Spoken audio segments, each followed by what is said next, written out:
What does being great mean to you? The art of waiting, where there's nothing coming your way, but you just keep going anyways. But it's not a passive waiting. It's a very, very active waiting for that opportunity to come around. Like there's some amazing, most likely billion-dollar businesses that are being curated within these locker rooms. I remember to this day, I was sitting in the front row at Penn State when they just inked a Big Ten partnership deal with Whoop. They just finished a Series A. You do the math on that Series A, an investment of $100,000 in that round would have been $33 million right now. And the sports ecosystem is ginormous. They touch everything: media, facilities, people. Like it's across the board. You've taken your talent, now you're expanding it into business. It is really, really cool to see. It's rare, bro. The easiest thing to do is start. You're just doing it to win deals, move the needle, to help founders. You can attack anything. Like it really does give you a lot of power to create that change. All right, welcome back to the show, everyone. We got an awesome episode today. We got our boy Sean Clifford, man, Rose Bowl MVP, entrepreneur, NFL quarterback. He's doing a little bit of everything, man. Welcome to the show, Sean. Thanks for coming on. Thank you. Thank you. Yeah, Sean, tell us about the hat, man. Yeah, I mean, we're just going to jump right into it. Cincy Hat Foundation, year 3 of the Clifford X Factor camp. All proceeds going to Ted Karras' fantastic foundation out in Cincinnati. Donate. Go to the camp. It's $49. We'll drop a link in the bio. And all proceeds going right here. So appreciate it. Quick plug real quick to start the podcast. We got a little 2-minute drill today because, Sean's a busy man doing some big stuff in business. But, dude, let's just get right into it, bro. I want to start off with, a little bit of your, history playing quarterback at Penn State. What was winning the Rose Bowl like? And, what was it like? Let's start with what was recruited being like. Okay, yeah. Recruitment's a good way to start. I mean, I lived in a way. I had one offer. I was gonna say. Well, it was a little different back in the day, and I love that I can now say back in the day. It was over what? It was a decade ago, I think now, and recruiting was just night and day different in comparison to what NIL has opened up. Because NIL has now opened up a world where kids are getting, and you guys know this, kids are getting paid left and right. I was in the gym yesterday or 2 days ago, and one of the high school kids walked in, and I was just chatting, like it was a high school quarterback from around here in Bonita Springs, Florida, where I'm training. And he has like 15 offers already offered, like a car and like pretty much like a small bag. And I'm like, dude, it's incredible because I just remember in my recruiting, it was, I got offered my sophomore year season, like going through the sophomore year season. And then my dad told me, hey, you should probably commit early so that way you could be a leader in your class. So I took no official visits other than Penn State. I had like a decent amount of offers, not to rub it in, Nick, but like 20 something offers. But then it was so quick lived because I just did pretty much, went on one big college recruiting visit, like across the country, which I felt like every other college kid, because like sometimes we wouldn't even they wouldn't even be able to tie it into the football. So then I'm just like looking around the campus, and then Penn State was the one, and James Franklin was really the guy that got me there, and the rest was history. It was Penn State through and through. What about Penn State? I mean, what was it, Coach Franklin or the campus, the history, the offense coordinator? It was Franklin. It couldn't have been the offense coordinator. I had 5 of them at Penn State. So there you go. Well, yeah. But it was Franklin, and it was tough to see what happened this year with them. It was a tough year for the whole team, but I think just knowing James and how much time and effort he puts into that program, it's always a bummer to see a coach kind of lose his standing with a university that he's poured so much into. I just remember, Did he come in around the time you did? Oh yeah, he came in. What was it, 2014? And really, were you 2016 freshman? 2017 freshman. Yeah, 2017, and it was Bill O'Brien who really made the turnaround from the sanctions and everything, which we don't need to get into that because I wasn't part of that in the slightest. But yeah, I mean, it was a good turnaround, and we won a lot of games. We won New Year's 6 bowls. It was just we couldn't get the national championship under our belt, and that's why he's out the door. And I think that speaks to what college football is nowadays. Is if you are in the top 10, if you are a top 10 team over and over and over again, that's just not good enough. And it's like the NFL, honestly, now, where you could have a a great season. You could continue to kind of like rise the ranks, but if you're not going to be in Super Bowl contention within the first, 3 years, like as a head coach, you're already getting the boot. So it's becoming much more professionalized. 200 million in coaching buyouts or something this year. Wow. Okay, Justin, you can dive in. I want to know what it's like to win a Rose Bowl, man. That's like that's something not many people can say they've done. Best game for sure, in my opinion. It was the week itself was awesome. You realize like the rich history of the Rose Bowl. I really hope it never goes away. Like I know that this whole thing is shifting and that it needs to be added in some way, shape, or form to the bigger picture. Like I would think that it should be the biggest picture because that game, like granddaddy of them all, it makes sense why, because it was just fun. It was a blast. Played Utah. It was tight until their quarterback. And UCLA, they're not even playing at the Rose Bowl anymore, I don't think, are they? They're playing it so far. Cam Rising, my guy. Cam Rising. Rising, yeah. His brother Tyson played with him at ACL. Yeah, he tore his ACL, and that was brutal to see. Once he came out of the game, we definitely took advantage of the opportunity and got a win. And I think it's really cool now. Like my dad was out in California. He ran over to the stadium, and I don't know if you know this, but like all the MVPs, they etch on the side, like they have like a brick for cool. you. It's cool. Clifford Capital. And yeah, Rose Bowl will always be my favorite game, probably other than maybe the Whiteouts. But yeah, Whiteouts, man. What are those like? We didn't play many. We played maybe Michigan State. We didn't play many Big Ten teams being in the Pac-12, and all the Pac-12 stuff just is not like SEC and Big Ten. No doubt. Some of the NFL places we played were crazy, but probably not like freaking Penn State, man. That's the pinnacle of college sports. Well, that was what it was all about for me, Nick. Like I never, when I was a kid, I don't know where you were at with football, but like I never really watched the NFL. Like, oh, I want to play in the NFL. Like that wasn't my thought. I always watched Saturdays. I'd be locked in the whole day. I want to play big time college football. And like I was like, I'm an Irish, Irish kid, Catholic kid, Irish Catholic. I wanted to go to Notre Dame. Brian Kelly shot me down so hard on that opportunity. So Notre Dame was out of the picture pretty quick because they ended up offering a guy at the same camp over me. So that just pissed me off into eternity. So that was why I never even thought about going to Notre Dame. Who was that? The guy that they offered? Yeah. Hunter Johnson. You know Ian? Good guy. You know Ian Book? Yeah, I know Ian. He's younger than you, right? Ian is a year older than me. Super interesting. I mean, I guess I want to know. I mean, you started NIL became legal while you were playing. You started NIL agency. What was the origin story of that?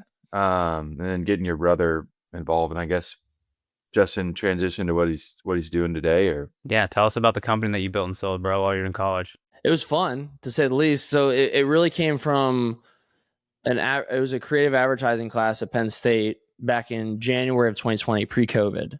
And the class project for the semester was to recreate a brand, and everyone was doing the Cokes and the Pepsis of the world. So I ended up doing my own brand, the Sean Clifford brand, because NIL was coming out. It wasn't like out of cockiness or arrogance or anything like that. I really wanted to get prepared because I've always been an entrepreneur. Always loved making a buck. Always loved slinging deals. Nick knows this. Justin now knows this. It's just in my DNA. And so I wanted to be ready for it. And I had never used the class project nor anything I've ever learned in school really in real life. So this is like the perfect opportunity to do so. Met a guy named Trevor. We ended up doing the project, get an A on the project. So at least academia thought it was worth something. And then legislation changes. Now monetize your name, image, and likeness. July 1st, 2021. First person I call is Trevor. My brother, Liam, Trevor, and I start working on my own brand. We blow up. We start doing like 6 figures a month. And then we roll into... What was the business model? Originally, when it was just us, it was just you put together a brand study. It's very simple. It's kind of a like for athletes, by athletes mantra. Put it together, roll it out, have a very clear, unique plan, and sync it up with your schedule. Because that was what a lot of agents were missing on, where that we were able to really make sense of, was everybody was treating it like professional, but it's just so far from it. And so we were able to blend like what we knew as being a college student and also that niche that you're hitting on in comparison to being like a pro bowler or somebody with like a national presence. Like there's a very specific audience that you're catering to. Were you There's selling also merch, or what were you like? What was the? we would do everything: marketing, memorabilia, philanthropy, events, camps, you name it. We did it. Like we did everything under the sun, and then we just kind of scaled that up, and we ended up being, large enough to entertain a sale just because we had built the name. Like it got past the Clifford name. Like Limitless NIL stood for something. People really recognized the name as like a prominent college agency. We were also the first to market. Like, I mean, we launched this before anybody even had a clue what was going on. Like we launched it because of the problem, which is always a great reason to honestly launch a business. Is there's a major problem. People are asking for it. So we just started repping people instead of just consulting, because it all started with consulting. Instead of just consulting, people just wanted us to rep them. And so we just did and grew from there. So it was very natural, bootstrapped from my earnings the year prior. Like, and it was fun. It was a blast. Like we were slinging deals in this place called the Yards, and probably my favorite time in entrepreneurship ever. Cause like we hired this team, all college students, maybe a couple like that were just out. And we all worked at this complex, and it's like your typical apartment complex, middle of the apartment complex. You have the pool in the background, like a bunch of like random meeting rooms. And then you have like this secretary lady who's for the complex, like actually for the Yards building. But then by the end of the summer, we're doing so much work in there that we'd have people fly in, and then they'd come up to the front desk and she'd be like, "Are you looking for Limitless NIL? Yeah, they're down to the hall to the right." And it was like, so it was perfect because we just got this beautiful office space. We were just slinging deals left and right. We had athletes coming in, flying in, like doing all these different things. It was more than just Penn State athletes. Oh yeah, we were national. We had kids in like California, Texas, Jersey, like Florida, all over the place. And it wasn't just football. It was men's sports, women's sports. Women's sports, honestly, like they made the most money. They would crush, Yeah. Oh yeah. They would, like, most of our highest earners were women's sports. Like a lot of the 6-figure girls, because we never had one. We had a very specific niche. So we didn't have any 7-figure earners in our agency. We had a bunch of 6-figure, like we definitely have a bunch of 6 figures, but like it wasn't 7. Like we didn't have one athlete that was just elite. That wasn't like our model. Our model was like, let's get as many as possible. I mean, was there any like compliance? Because if you're with the school, I mean, there wasn't. Yeah, for I sure, mean, but like dude. there was no like. See, I mean, how there's NIL Go now. I mean, they didn't have. I mean, none of this shit was reported, right? Look, bro, this is pre like and it's anyone still, knows what the hell's going on. Yeah. I mean, Justin is looking at some NIL stuff right now, and that's who you need to talk to, Justin. No doubt. Sean, do you wish you kept the company, like knowing what you know now and what's going on right now? I don't know. Hindsight's 20/20. I feel like you always like what's going on now is crazy in itself, and I think the portal has opened so many different things up. You have the CBA that's going to be coming down the pipe. You have private equity coming in left and right and like trying to swoop this thing up, which is needed in a bunch of different ways. We need to formalize college football. We need to formalize college sports. There's a lot going on. And as an active athlete, like with my current role of what I do on the venture side, like it's very seamless because it's directly in my pipeline. It's what I do on a daily basis. I can see the innovation. I talk to the founders. I talk to the decision makers. Like it's very easy. If I were if I were in that position now, trying to keep up in college football, I don't know if I'd be able to keep up at a high level. Like that would be very tough for me as a guy who's just finished, my training session this morning, going to then flipping this all into, the college sports realm too. Like that would be a lot. So I feel you. Let's transition now to, what you're doing now a little bit. Would definitely love to learn more about, how you got to start playing for your hometown team. And then let's get into Clifford Capital a little bit. Yeah. The playing for the Bengals is, again, I didn't dream of playing in the NFL. Like I was kind of saying, Nick, I always wanted to play big time college football. That was all I cared about. But if there was a dream, it was to play on Cincinnati Bengals because we'd go to the games, and it's so cool. Like I remember the first weekend that I was in town after, Burrow got hurt, and it was a bummer to see that. But then, with that came opportunity, and I was down on the field because I didn't dress the first game, and Zach comes up and he's like, "How does it feel to be down here?" And I pointed right underneath the Bud Light sign. I was like, that was our season tickets right there. And now I'm down here with you guys. So it's a blessing. Like I try to take in the little moments like that because it is very cool. That was me with the Cowboys growing up here, and it doesn't even seem real. It's a movie.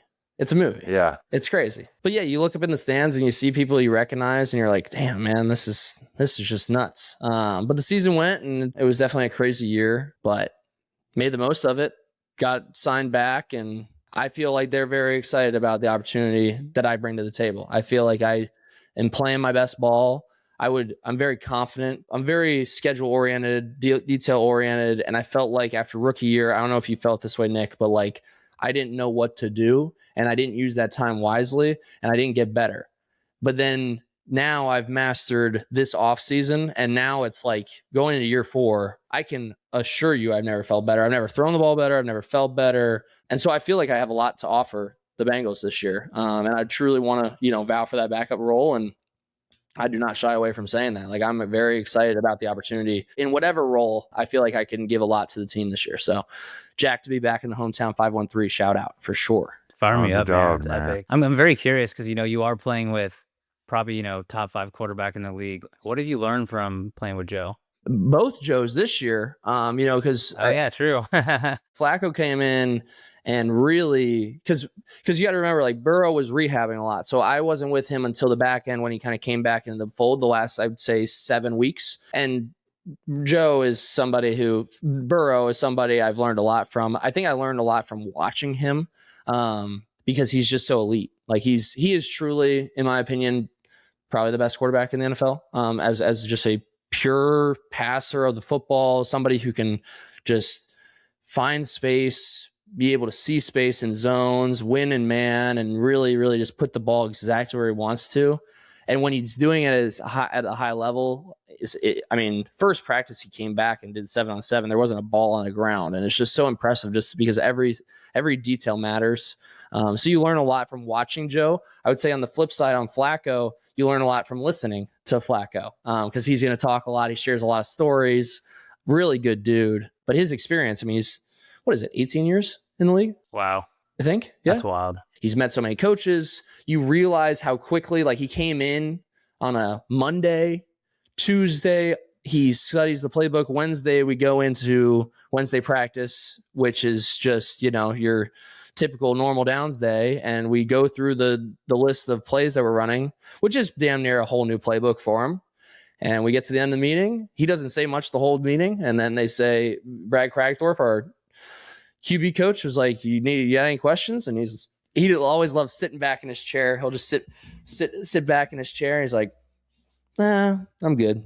Goes out like he's been there the whole time. He's a pro amongst all pros, and he just knows what he's doing. And it's super impressive. You realize like what it takes to be that type of vet very quickly. Like the mental thing is just so easy for him. So that must be really cool to like get all that wisdom from him. I'm sure I'm actually very curious too, how important do you think that is to have a vet like that in the locker room, just like literally compressing time and wisdom for you guys to, help be that mentor. Like I think for me, mentorship is super important. So I'm imagining having someone like, Joe Flacco in the locker room must help a ton. It's huge. It impacts a lot of guys because, especially at that age, because like Joe was somebody I watched growing up. And we all did. Yeah. Like Amarius Mims is like, dude, I watched you when I was like 8, like guys were young. So there's a wow factor when a guy like that enters the locker room. Nick, I don't know if you have any examples of guys like that who are just vets, but they just show you the way. Like they truly pave the way of what it looks like on a day-to-day basis. And they're staying late still. Like it's cool to watch Flack really go about his business like a pro. He was in there early, stayed up late, was just all about ball and just cares so much about his teammates. Like he just wanted to get to know everybody in that short amount of time because you only have, a few, 3 months. So he's like, let me just compress this time and try to make the most of it. And You realize, I would say too, Justin, to like business, you realize what type of impact you can make in such a finite amount of time. Like you can truly make a difference, and it doesn't have to be, years. You can try to shorten timelines and bang a lot of stuff out and get a lot accomplished, a lot more than you think, if you just really have an intense focus on it. Fire me up, bro. 100% agree. I think especially in business, if you don't got a mentor, you might be losing out nowadays because No doubt. someone else who does is probably going to smoke you. For sure. But yeah, man, dude, tell us about Clifford Capital. What are you guys doing? What kind of businesses do you guys invest in? Tell us a little bit more. To paint the picture of like the sports ecosystem of how I see it, like there's so much changing. There's a lot of new teams and leagues, logos popping up. College football is changing. It's always in the news. It's all over the place. But then nobody really pays attention to like what's actually being built and facilitated as an incubator pretty much within these locker rooms. Like there's some amazing, most likely billion-dollar businesses that are being curated by these athletes and really, really pushed through. And I have the intense belief, just from being in this college football to now professional football, over a decade of experience, I've just seen so many young businesses take what they're building, expand product lines, heighten revenues, meet new customers, go into adjacent asset classes, all based off of the sports ecosystem and all based off of the locker room and the R&D that you can really get from elite athletes. Like if you have elite athletes using it, you can very quickly see the value of what is the best value that you're getting out of a product, and then compartmentalize that to a consumer and of a completely different subset, whether that be industrial, military, healthcare, you name it. There's so many different adjacent asset classes that you can really use these vehicles for and these assets for. And that's what we invest in. So the Whoops, the Normatex, the Oura Rings, like those types of businesses. I remember to this day, I was sitting in the front row at Penn State when they just inked a Big Ten partnership deal with Whoop. They just finished the Series A. You do the math on that Series A, an investment. If you would have seen that before that, What was the last round at? 11 billion or maybe it was Aura? that $100,000 in that round would have been 33 million right now.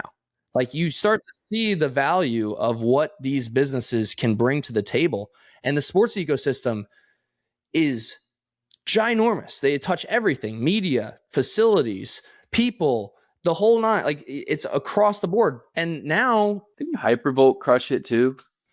there's a long list of businesses that have absolutely murdered it, just starting in sports and then using that pipeline to grow. Come on, Justin, man. Justin's the piggy bank. He's Mr. R&D, man. Like I don't know if you know all the stuff that he did with his family business. And you put me on with Justin, Nick. You're the man. Justin hits me up every day saying, "Hey, man, we gotta. There's something here, man. Like, no, yeah, we got to make a business." No, I know. Justin shot me down. He's not a fun guy. I said, okay, that's fine. I get the mandate there. But Maybe some direct deals, bro. If you get some cool direct, maybe we'll Justin. start something. We'll start something and have you invest in our company. Hey, Justin's the piggy bank, man. I love it. bring him athletes. He might be the piggy bank, but you're the Rolodex. So it's just like this with you. You're just every single person. I'm like, oh, you know Nick Rawlson? Yeah, of course I know Nick Rawlson. Like up yours. Yeah, he's everywhere. He's literally in every single continent, every single city. He knows a guy. He does. Just hustling, man. You're a lot more impressive than me, but I think we both saw the opportunity to man, you're earning $30 million still in the league. I barely played and then found a way to work within the broader owners ecosystem and now doing some stuff on my own. But it's about taking the cards that you're dealt and maximizing what God has given you, and you've taken your talent, now you're expanding it into business. It's really, really cool to see. And even you talk about your rookie offseason just not knowing how to manage all that. I definitely know what that's like, and it's hard to do multiple things at a super high level, particularly when you're playing in the NFL. But if you can master and compartmentalize your training and your football stuff with everything else, being able to like really check in and check out. I don't even think I'm there yet, but you got a long long career ahead of you. And I said, I think I've told you this before, like, you're on this trajectory, man. Like, your thing is just like, don't fuck up. No doubt. You know what I mean? Stay around the right people. We're always going to plug in with people that are going to elevate you. Justin and I are recruiting 300 Spartans. So we're trying to change the world. And it's really impressive to what you're seeing or what you're doing in sports, because, It's rare, bro. I could see this thing totally taking off. I mean, it already is, but it could change an entire industry, particularly when you start tapping into these athletes and getting them engaged and building that bridge. Because that's where there's a huge gap today is athletes transitioning to their career, even investing wisely, or even, I mean, it's better now, I think, with NIL and them getting money younger. But dudes came up to me wanting help investing into multifamily or venture private equity. So I know the opportunity in the locker room, and you go 3 to 5x this 30 million, man. Justin will be writing Anchor $20 million check in the next round. So you would think you gotta convince. He's a hard negotiator himself, but I appreciate the wise words there, Nick. I think it's cool because ultimately the easiest thing to do is start. And like, I feel like every single day, it's like, how do I just start my day, jumpstart my day, and just act? And like, that you're going to mess up, but if you're doing it ethically and you're doing it in a way that really you feel like you're on the right path, and you're just doing it to win deals, to move the needle, to help founders, to stick with your thesis, I feel like you can attack anything. Like it really does give you a lot of power to create that change. So I appreciate that, Nick. It definitely brings home. Love it. Well, I know you got to bounce here, man, but quickly before you go, last question. The podcast is called Born to Be Great. What does being great mean to you? It's a consistency. I just posted today, actually, and yesterday on Instagram, and then on LinkedIn today, the art of waiting. And I think that the art of waiting is extremely important, because it's the manifestation of the everyday grind where there's nothing coming your way, but you just keep going anyways. You see on social media all these kids, and they're making money here. They're using AI. They're scaling their agencies. They're doing these courses, and all these people are making money. So then you go, oh, why can't that be me? And then when it doesn't, when you start working on something, you start the entrepreneurial journey, you go a week, 2 weeks, 3 weeks, 4 weeks, and you're a month in, you're just like, oh, nothing's hitting, nothing's working. But that's what I've realized is I've been in the art of waiting now. I mean, in the NFL for 4 years, going on 4 years, the art of waiting in entrepreneurship for a decade now. I've been doing a bunch of different things, and I'm just waiting. But it's not a passive waiting. It's a very, very active waiting for that opportunity to come around. And I think that that's what really makes somebody great, because there's not one person that's just gifted something where, okay, you don't have to wait. You always have to wait. Every single person that wants to be great has to wait. And it's how you wait. It's the art of how you wait. And it's the day-to-day grind of that. And that's what will not only make you great, but how great you will end up being. So let's go, bro. Got me fired up. I'm about to hit you with 3 more people in Miami. Dude, I have 2 meetings already. If you hit me with another, I'm going to have to stay there. Justin, make him stay. Justin, hit him with Phil. I haven't hit him with Phil yet. I got you, man. All right, Sean. We appreciate you coming on, bro. Looking forward to having you back on. Yeah, man, this is awesome. Thank you so much. No doubt, fellas. Appreciate y'all.